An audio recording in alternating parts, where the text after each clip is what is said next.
نبی کریم صلی الله علیه وسلم د یو صحابي په ګوته باندې د سرو زرو ګوتمه ولیدله او سره د دې امت په نارینهو باندې حرام دي. د الله رسول ورته وویلې آیا ته دا خوښوې چې د اور او د جهنم یو انګار دی ستا په ګوته باندې؟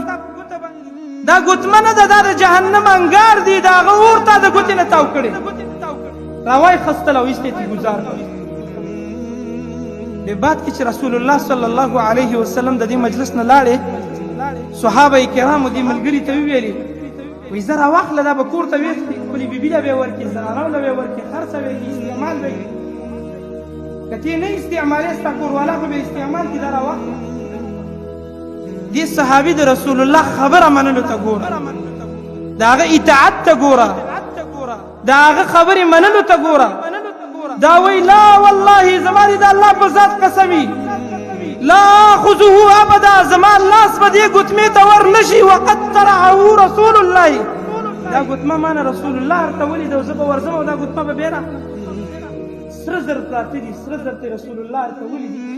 وایي د الله رسول د ما نه ورته ولیدي. ما او تا ته رسول الله وایي مونځ زما د مونځ موافق وکړه، والله دې ته تیار نه چې د رسول الله د مونځ په شاکل نه. ما او تا ته رسول الله وایي تجارت په داسې طریقه باندې وکړه لکه څنګه چې درته مونږ ویلې. ما او تا دې ته تیار نه چې تجارت د هغې د طریقې موافق. ما او تا ته رسول الله ویلي دي مړی زما د سنتو موافق برابر کا، خادي زما د سنتو برابر وکا.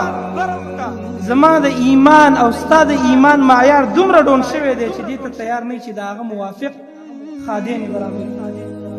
د دې د وجه نه که جنت یو سړی حاصلول غواړي د رسول الله خبره به مني او د الله سبحانه وتعالی خبره به مني.